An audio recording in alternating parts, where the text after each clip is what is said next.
1909 ജനിച്ചു, 1934 മരണപ്പെട്ടു. ഷായറുൽ ഹുബ്ബ് വൽ മർഅത്ത് എന്ന പേരിൽ അറിയപ്പെടുന്ന വ്യക്തിയാണ്. പ്രധാനപ്പെട്ടത് മാത്രം പഠിക്കുക, ബാക്കിയുള്ളത് നിങ്ങളുടെ വായനയിൽ വരട്ടെ. തൂനിസിലാണ് ജനിച്ചത്. ഷാബി മദീനത്തു തൂസറിൽ തൂനിസിലാണ് ജനിച്ചിട്ടുള്ളത്. നിങ്ങൾ മറക്കാം.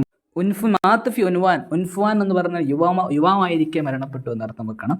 പിന്നെ ഉപ്പ കാളിയായിരുന്നു. നിങ്ങൾ ജസ്റ്റ് ഒന്ന് ഓർത്ത് വെക്കുക.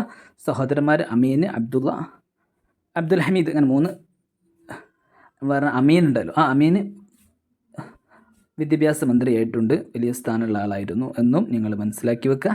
ഇദ്ദേഹം 9ാമത്തെ വയസ്സിൽ ഖുർആൻ മനഃപ്പാഠമാക്കിയിട്ടുണ്ട്. ജാമിയത്തു സൈത്തൂനയിൽ 1920 ഷാബി ചേർന്നിട്ടുണ്ട്.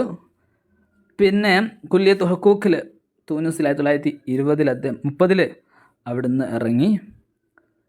അദ്ദേഹം ഒരു പ്രത്യേക തൊപ്പി ധരിക്കാറുണ്ടായിരുന്നു 17ാം വയസ്സിൽ. ആ തൊപ്പിയാണ് ഇവിടെ കാണുന്നത്.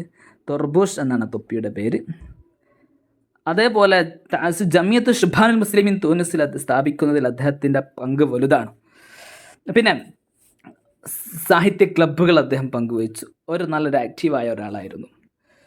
15ാം വയസ്സിൽ തന്നെ കവിത പാടിയ ആളാണ്. മദ്രസ അപ്പോളയുടെ നേതൃസ്ഥാനത്തേക്ക് അതിലൊരംഗമായിരുന്നു 33. ആനിൽ ഹയാത്ത് 34 ഒരുമിച്ച് കൂട്ടി. റൊമാൻസിയ, അങ്ങനത്തെ ഒരു റൊമാൻറ്റിക്കായ ഒരു കവിയായിരുന്നു. പിന്നെ ഇദ്ദേഹത്തിൻ്റെ ഗ്രന്ഥങ്ങളിലേക്കാണ് പോകുന്നത്.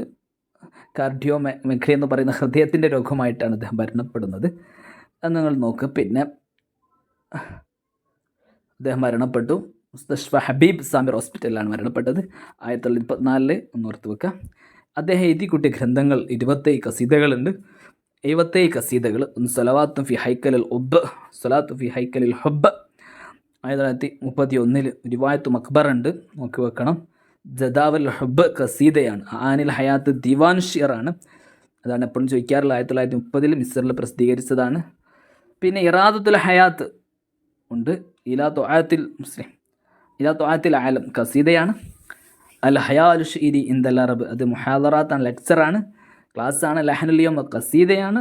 ദിവാനു ഷാബി, അദ്ദേഹം അതിൻ്റെ പേര് അയ്യുഹുഅബ് ലൈതനി കുന്തു ഹത്താബ എന്ന് തുടങ്ങുന്ന വരികളുണ്ട്. അസുലുൽ ഫാത്തിൻ ഖസീദയാണ്. തൻ്റെ 15ാമത്തെ വയസ്സിൽ എഴുതിയാണ് അൽ ഗസുലുൽ ഫാത്തിൻ. യാ മൗത്ത് 29 എഴുതിയതാണ് കേട്ടോ. ഇന്ത മൗത്തി വാലിദിഹി, ഉപ്പ മരണപ്പെട്ടപ്പോൾ എഴുതിയതാണ്. സൊഫഹാത്തുൻ ദാമിയ കഥയാണ്, ഖിസ്സയാണ്. സൊഫഹാത്തുൻ ദാമിയ ഷാബിയുടേത്. മുഹമ്മദ് അബ്ദുവിനെ കുറിച്ച് അദ്ബത്ത് അൻത അദ്ദേഹം എഴുതിയിട്ടുണ്ട്. ഹദീസ് മക്ബറ റിവായയാണ്. യോമിയത്ത് ഷാബി മരണപ്പെടുന്നതിൻ്റെ മുമ്പ് മജല്ലകളിൽ എഴുതിയ സംഭവമാണ് യോമിയത്ത് ഷാബി.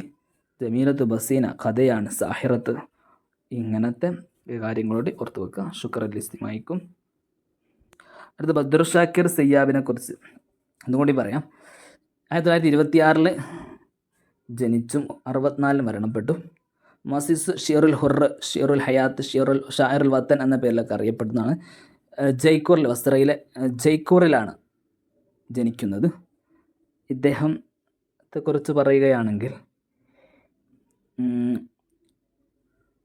ബസറയിൽ സാനവിയ സ്കൂളിൽ ചേർന്നു. പിന്നെ പ്രാഥമിക പഠനം നാട്ടിൽ വെച്ച് തുടങ്ങി. ഇദ്ദേഹത്തിൻ്റെ വളരെ പ്രധാനപ്പെട്ട പോയിൻ്റ്, കുറഞ്ഞ കാലേ ജീവിച്ചിട്ടുള്ളൂ. 26 ജനിച്ചു, 64 മരണപ്പെട്ടു. അക്കാദ് മരണപ്പെട്ട വർഷമാണ് ബദ്ർ ഷാക്കിർ സയ്യാബ് മരണപ്പെട്ടതെന്ന് ഓർത്ത് വെക്കുക. ഓക്കെ. അംരീക്ക ഹോസ്പിറ്റലിൽ വെച്ചിട്ടാണ്, കുവൈത്തിലെ അംരീക്ക എന്ന പേരുള്ള ഹോസ്പിറ്റലിൽ മരണപ്പെട്ടു 64. പിന്നെ ഇദ്ദേഹത്തിനെ കുറിച്ച് പറയുകയാണെങ്കിൽ ഷാരിബിൽ ഹംർ വൽ മജൂൻ എന്ന് ഇദ്ദേഹത്തെ പറ്റി പറയുന്നുണ്ട്.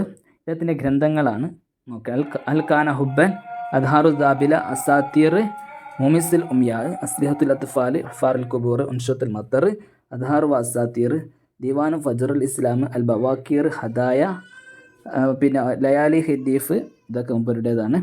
തർജുമാത്ത് ഷീരിയ ഉണ്ട്. പിന്നെ നസ്രിയ, ഇത്രയും ഗ്രന്ഥങ്ങൾ മുമ്പരുടേതാണ്.